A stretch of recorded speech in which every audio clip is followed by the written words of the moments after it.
таңнан кешке шейін жұмыста бизнес деп жүріп, не отбасыма уақытым жетпейді, не бизнесімде де табысым көбейіп жатқанын байқамаймын. Осыны қалай шешсем болады деген сұрақ келіпті. Дәл қазір мен сіздерге ол мәселенің жауабын айтатын боламын. Бұл жерде негізі ақша жетпейді немесе уақыт жетпейді емес, ең бірінші мәселе бұл білім жетпейді. Өйткені мен өзім осы этапта конкретно қадалған кезім болды. Бұл жерде білім таусылған жерде болжам басталады деген сөз өте орынды айтылды. Яғни сенің білімің жоқ, определенный бір проблемаларды, процесстер шешетін, сен уже болжамдай бастайсың. Мүмкін былай жасап көрейін деп.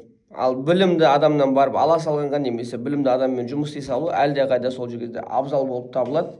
Бірақ өзің болжап, ананы істеп, мынаны істеп оған негізі өмірің жетпейді. Сөйтіп өмір бақи бағана базарда өтіп кетуі мүмкінсің, немесе бір магазиннің ар жақ бер жағында өтіп кетуі мүмкінсің. Магазин, бутик деген секілді.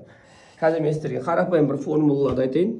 Ең бірінші бұл жарнама кетеді. Яғни бұл жарнамада сен реклама жібересің, таргет жібересің, ол X Каспи деген сияқты. Одан кейін хабарласқан адамдарға сатасың. Былай товарыңның құндылығын несін айта отырып, одан кейін өнімді салып жібересің, немесе қызметті жасап бересің, немесе өнімді жасап бересің. И осы моментте туындайтын мәселе, сен жарнаманы да өзің істейсің, сатумен де өзің айналысасың, өнімді де жібересің.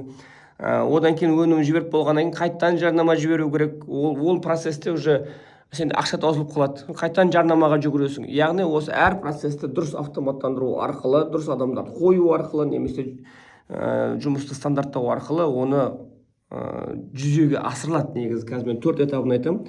Ең бірінші бір туысқандық бизнестен басталады. Ең бірінші туған туысқандар, таныстарынан, кластастарынан жинайсың. Одан кейін олар кешігіп келеді, білген істеп кеткеннен кейін барып жайлап жүйелей бастайсың. Туысқандық бизнесте 5 миллионға дейін табыс табасың. Оны алғашқы жүйелеп мамандар жинай бастайсың. Мыналар ренжи бастайды, мен нормально істеп жатқан едім ғой деп. Ол кезде 10 миллионға дейін, одан кейін кәсіпкер болып 100 миллионға дейін, одан кейін масштабқа шығару 200 миллионнан астам оборот жасай бастайсың. Бұл оборот табыс емес. Мен осы масштабқа шығу арқылы 200 миллионнан астам айына оборот жасап, бір жылда 2 миллиардтан астам оборот жасаған кезде өзімнің армандаған Lamborghini, Escalade алдым, и өзімнің армандаған үйімді алдым да. Ал бірақ көбінесе адамдар бірінші, екінші деңгейде жүріп, ойбай мен де сондай өмір сүргім келеді деп бірден 4-ші уровендегі адамның бағанағы материалдық нәрселерін алу арқылы, сол кредитке кіру арқылы бизнестер қадалып жатады. Сіздерде де бір қандай да бір сұрақтар бар болса, жаза кетіңіздер, и осы мен бұрынғы жасаған қателіктерін жасамаңыздар.